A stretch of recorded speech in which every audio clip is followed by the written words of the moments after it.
Hello, glad you could join us. 8 police officers, including one with head injuries, have been taken to hospital after a riot in Tottenham in North London overnight. The violence broke out after a protest against the fatal shooting of a local man, which had happened on Thursday. The disturbances saw buildings and vehicles set alight, including patrol cars and a double-decker bus. Jane Francis Kelly reports. Gutted buildings smouldered after a night of rioting in Tottenham. Firefighters couldn't get to many areas last night because it wasn't safe. One family fled in their pyjamas and have returned to find their home has been destroyed.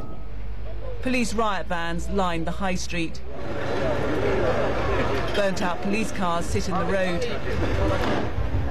People come to examine them, others take photographs. A double-decker bus has been reduced to a tangle of metal.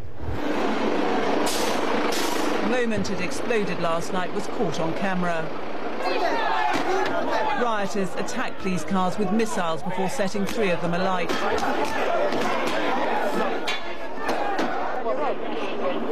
The police faced masked youths throwing stones and fireworks.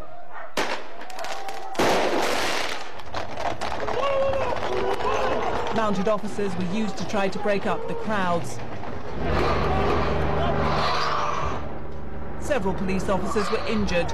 Local residents say there was looting. The kids doing the rioting were mostly young men. The people doing the looting seemed to be, much older people. They were queuing up, the cars were queuing up, filling themselves up with televisions, anything they could get their hands on.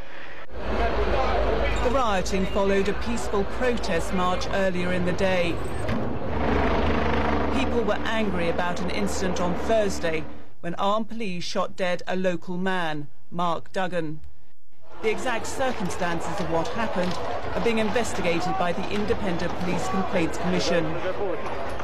Relationships between the wider community and the police locally are very good. People do business on a daily basis and people live their lives in a peaceful way. So, there's really nothing to underpin the level of sort of violence that we've seen. But one local youth worker said many people do feel a sense of grievance. But there is a sense that the police are not for us, and that has manifested even more so in 2011. And as we saw now, the trigger was a young man being killed. The local MP, David Lammy, has called for calm, saying the scenes currently taking place in our community are not representative of the vast majority of people in Tottenham. Those who remember the destructive conflicts of the past will be determined not to go back to them. The Home Secretary, Theresa May, has condemned the violence and said it won't be tolerated. Jane Francis Kelly, BBC News. Well, in the last hour, the Metropolitan Police has issued a statement on the violence in Tottenham. Last night's events in Tottenham were absolutely unacceptable, and these fast-moving levels of violence were something that the local community absolutely do not condone and do not accept. And today is about restoring calm, and we have officers working very closely with our neighbourhood policing teams, our partners and independent advisors to reassure people in Tottenham that we are there to keep them safe.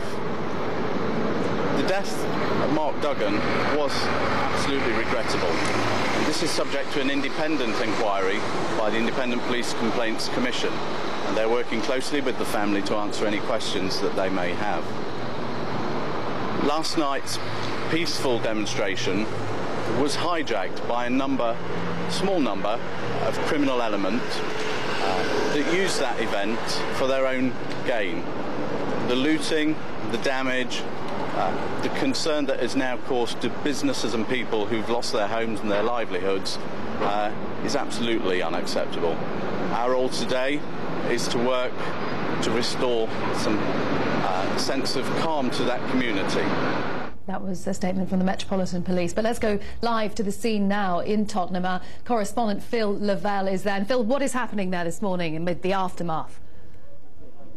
Well, in the last hour or so, we've heard from the local MP, David Lammy. He arrived at around 11:15 local time. He went and surveyed some of the damage with some community leaders and police officers, and he came back and he gave quite an impassioned statement to the media and to local people, in which he said that he was extremely concerned and angry about what had happened here, and he blamed it specifically not on the people of Tottenham, but on a small minority of people who wanted to cause trouble, who aren't even from this area, who came here to take advantage of what was already a sensitive situation. He was heckled by some members of the community who shouted "justice, justice" in the background, and the reason they were shouting about this is to look at the wider context, what caused these riots in the beginning. So let me just explain what happened. First of all, on Thursday evening, a local man by the name of Mark Duggan was shot by police here in Tottenham. He was 29 years old. He was pulled over in a minicab by officers from Operation Trident, which is a part of the Metropolitan Police, London's police force,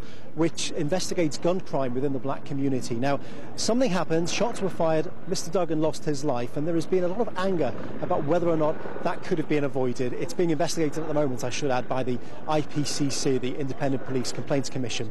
Yesterday on Saturday, the local people decided that they would stage a protest, a peaceful protest in the local community. They marched on the police station.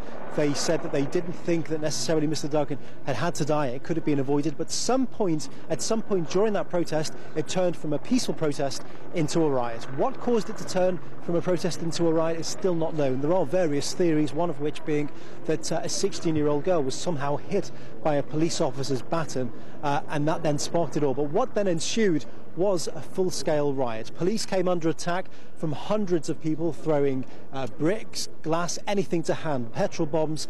3 police vehicles were set on fire. They're still down there. A bus was set on fire. Various people had to run from their lives who live in homes above these shops, and right now that investigation is continuing. OK, Phil Lavelle there, live for us in Tottenham. Thanks very much for now, Phil. Well, let's speak to Simeon Brown. He's the head of Haringey Young People Empowered. It's a community group which works with young people and their relations with the Tottenham area. And we heard Simeon speaking a little earlier in the report we heard there. Thanks very much for talking to us here on BBC World News. What is your reaction to the events of last night? I think, like everybody in Tottenham, we're really heartbroken to see places that we have a million memories of burning down, and such destruction that we haven't seen in almost 30 years. So I'm really devastated, and I'm really concerned. I'm really concerned for a number of reasons. One, that the peaceful protests and the real calls for police accountability and transparency have been lost. And secondly, for the destruction of local businesses and homes. And really, the spirit of Tottenham has really been broken, but we do need to really build after there's been destruction last night. Yeah, Simeon, we heard you saying in a report we had earlier that people there, young people, some of them feel that the police aren't for them. What does that mean? I believe what I was trying to highlight was the context of police relations between young people and the police having a history of conflict. And although there have been in recent years a large amount of investment to increase them, projects that I have largely been a part of, this year things that have happened at national level have really put that relationship under strain, along with government cuts and the murders, the deaths of Smiley Culture and Kingsley Burrell and now Mark Dugan has really created a symbiotic relationship between young people and the police. And yesterday what we saw were scenes that none of us want to see again. OK, Simeon Brown, the head of Haringey Young People Empowered, a community there. Thanks very much indeed.